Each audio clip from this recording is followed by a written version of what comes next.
Hello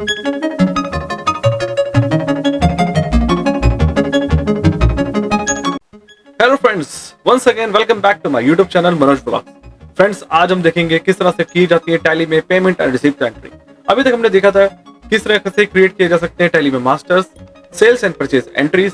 आज हम देखेंगे किस तरह से क्रिएट किए जा सकते हैं टैली में पेमेंट एंड रिसीप्ट एंट्री। और अगर आप अकाउंटिंग नहीं जानते हैं तो भी अगर आप मेरी वीडियोस देखते हैं तो आप इजीली टैली में वाउचर्स क्रिएट कर सकते हैं, अपने बिल्स बना सकते हैं। परचेज की एंट्री हम देख चुके हैं किस तरह से क्रिएट की जा सकती है। इसी तरह से आप अपने बैंकिंग की एंट्री, पेमेंट, रिसीप्ट, कॉन्ट्रा बहुत ही इजी तरीके से कर सकते हैं। तो चलिए आइए देखते हैं किस तरह से क्रिएट करें टैली में पेमेंट एंड रिसीप्ट एंट्री, वो भी एक सिंगल क्लिक पे। तो आइए फ्रेंड्स देखते हैं। ये मैंने डेमो कंपनी क्रिएट की थी फर्स्ट डे पर आप सबके साथ। इसमें हमने किए थे कुछ मास्टर्स और कुछ वाउचर क्रिएट। चलिए एक बार देख लेते हैं, नजर मार लेते हैं हमने अभी तक कौन कौन सी एंट्री की है। तो पहले हम देखते हैं परचेज की एंट्री। परचेज एंट्री देखने के लिए मैं display account book purchase register में जा सकता हूँ। मैं दोबारा दिखाता हूँ, देखिए display account book purchase register. हमने 5900 की परचेज करी थी एबीसी कंपनी लिमिटेड से और हमने कुछ सेल भी की थी। आइए देखते हैं सेल रजिस्टर। जिस तरीके से देखा सेल परचेज रजिस्टर, उसी तरह से हम देख सकते हैं सेल रजिस्टर। हमने 3540 की एक सेल भी की थी एक्सजेट कंपनी प्राइवेट लिमिटेड को।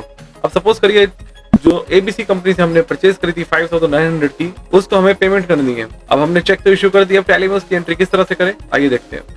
सपोज करिए मेरा जो बैंक है वो है HDFC bank account, HDFC bank account. मेरा अकाउंट HDFC बैंक में है। इसके बाद देखते हैं अंडर। ये मैंने आपको फर्स्ट डे बताया था जब हमने मास्टर क्रिएट किए थे कि जब भी हम कोई भी लेजर क्रिएट करेंगे तो उसका जो ग्रुप है उसका बहुत ही हमें ध्यान से सेलेक्ट करना है। तो जैसे मेरा है बैंक अकाउंट, तो देखिए by default bank account group available है। मुझे जस्ट इसको सेलेक्ट करना है लिस्ट में से। ये देखिए ये पूरी लिस्ट आ गई मेरे मास्टर्स की, इसमें से मैंने सेलेक्ट कर लिया बैंक अकाउंट। बाकी चीजें मैं अभी डिफॉल्ट छोड़ देता हूँ और मैं अपना बैंक अकाउंट का लेजर क्रिएट कर लेता हूँ। अब देखिए कितना इजी है टैली में पेमेंट की एंट्री करना। मैंने एबीसी कंपनी को 5900 का चेक इश्यू किया है। अब मुझे उसकी एंट्री करनी है। मैंने ये परचेज करी थी 1 जुलाई को और सपोज करिए मैं 2 जुलाई को उसकी पेमेंट कर देता हूँ। आपको पता है हम एजुकेशनल वर्जन में ट्रेनिंग कर रहे हैं, ये फुल वर्जन टैली का नहीं है। तो इसके अंदर हम 1, 2 और 31 तारीख को एंट्री कर सकते हैं। इसलिए मैंने चूज करी सेकंड को मैं पेमेंट करता हूँ। मैं सबसे पहले क्या करूंगा, डेट सेलेक्ट कर लूंगा। डेट सेलेक्ट करने के लिए मैंने क्या करना था F2 और मैंने सेलेक्ट कर ली 2 जुलाई।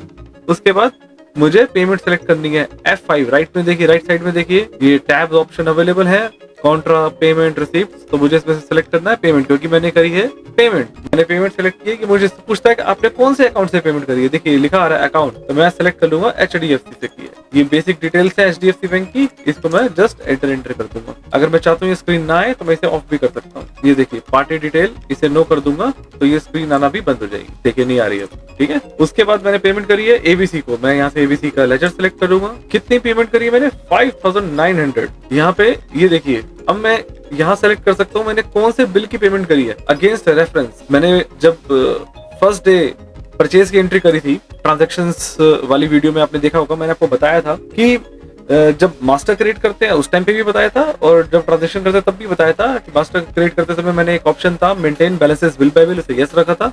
और परचेज की एंट्री करते समय मैंने बताया था ये बिल नंबर में इसका एंटर कर देता हूँ ताकि जब मैं पेमेंट करूंगा तो मैं इस बिल को सिलेक्ट कर लूंगा। इससे क्या होगा कि मैं बिल वाइज डिटेल मेंटेन कर सकता हूँ कि जो मेरा बैलेंस है, जो आज की डेट में मेरा अकाउंट का बैलेंस है, वो किस बिल के अगेंस्ट में है वो मुझे पता चल जाएगा। चलिए मैं 5900 की पेमेंट कर देता हूँ। बिल नंबर 1 2 3 सेलेक्ट कर लेता हूँ। अभी तो मेरे पास एक ही बिल था, मैं मल्टीपल बिल भी आपको एंटर करके दिखाऊंगा किस तरीके से ये दिखते हैं। यहाँ पे मैं चेक नंबर अपना डाल दूंगा। ये चेक के ऊपर जो भी नंबर डिस्प्ले होगा वो मैंने यहाँ पे एंटर कर दिया। ये मेरा बैंक रिकंसिलिएशन में हेल्प करेगा। ये देखिए मैं दोबारा दिखाता हूँ, ये मेरे से पूछ रहा था चेक डिटेल, यहाँ पे मैंने इंस्ट्रूमेंट नंबर डाल दिया।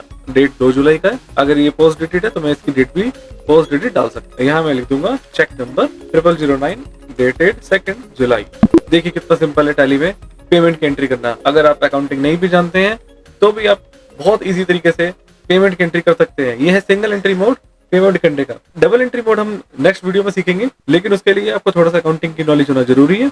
लेकिन सिंगल एंट्री मोड कोई भी बहुत इजीली यूज कर सकता है, चाहे बिजनेस ओनर हो जिसको अकाउंटिंग ना भी आती हो, वो भी बहुत इजीली इस एंट्री को कर सकता है। इसी तरीके से देख लेते हैं। चलिए रिसीप्ट की एंट्री। अभी मैं यहाँ पे राइट साइड में सेलेक्ट कर लेता हूँ रिसीप्ट। XYZ को मैंने 3540 की सेल करी थी, उससे मुझे सपोज करिए 2500 रुपीज रिसीव हो गए। बैलेंस उसने कहा मैं 1 और 2 डेज में दे दूंगा। तो मेरे को 2500 रुपीज रिसीव करने हैं। मेरा बैंक है HDFC बैंक। जनरली हमारे कंपनी में एक ही अकाउंट होता है, अगर मल्टीपल अकाउंट हो वो भी मेंटेन कर सकते हैं, बट अभी हमारी कंपनी में सिर्फ एक अकाउंट है HDFC बैंक। तो ऑब्वियस सी बात है, अगर मेरे पैसे आए तो HDFC बैंक में है, तो मैं सेलेक्ट कर लूंगा यहाँ से HDFC बैंक। मैं H प्रेस करूंगा, देखिए बाय डिफॉल्ट मेरी लिस्ट में आ गया क्योंकि वो ऑलरेडी क्रिएटेड है HDFC बैंक। उसके बाद मैं सेलेक्ट कर लूंगा लेजर, जिससे मेरे पैसे आए हैं, XYZ से पैसे आए हैं, 2500 रुपीज आए हैं, और किस बिल के अगेंस्ट में है, बिल नंबर 1 के अगेंस्ट में है। इसको भी मैं सेलेक्ट कर लूंगा। अब सपोज इसने मुझे UPI की है, तो मैं UPI रेफरेंस नंबर यहाँ पे लिख दूंगा, ताकि जब मैं बैंक रिकंसिलिएशन करूँ तो मुझे इजी रहे। देखिए अभी चेक कर लेते हैं XYZ का बैलेंस, क्योंकि उसने मुझे पूरे पैसे नहीं दिए हैं, तो आप देख सकते हैं इसका बैलेंस मुझे विजिबल हो रहा है यहाँ पे 1040 रुपीज इसका बैलेंस है। और अगर मैं देखना चाहता हूँ किस बिल के अगेंस्ट में है, तो मैं राइट साइड में बिल वाइज बटन को क्लिक कर सकता हूँ, तो ये मुझे दिखा देगा कि बिल नंबर 1 था जो सेकंड को बना था, जिसका अमाउंट था 3540, और उसमें से बैलेंस है 1040। 2500 रुपीज आ चुके हैं और 1040 रुपीज बैलेंस है। ये बिल वाइज डिटेल मुझे तभी मिल पा रही है क्योंकि मैंने लेजर में सेलेक्ट किया था maintain balances bill bye bill. इसी तरह से देख लेते हैं एक बार ABC का लेजर। ABC का लेजर 0 हो चुका है। अगर मैं बिल वाइज क्लिक करूंगा तो मुझे कुछ भी डिस्प्ले नहीं होगा, ये देख ब्लैंक, क्योंकि मुझे उसको कुछ भी पे नहीं करना है, उसका अमाउंट 0 हो चुका है। तो ये थी आज single entry mode payment and receipt entry. कल हम देखेंगे किस तरीके से क्रिएट की जा सकती है पेमेंट रिसीप्ट की एंट्री डबल एंट्री मोड में, क्योंकि समटाइम्स ऐसा भी होता है कि हमारे मोर देन 1 लेजर भी होते हैं जिन्हें हमें सेलेक्ट करना होता है। तो डबल एंट्री मोड में हम बहुत इजीली उन सबको सेलेक्ट कर सकते हैं। जैसे सपोज आप किसी का TDS डिडक्ट कर रहे हैं पेमेंट के टाइम पर, तो अगर आपको TDS की भी एंट्री करनी है तो उसको किस तरह से किया जा सकता है उसको हम देखेंगे नेक्स्ट वीडियो में। तो stay tuned, please subscribe my channel अगर अभी तक आपने नहीं किया है, और thank you for watching my video.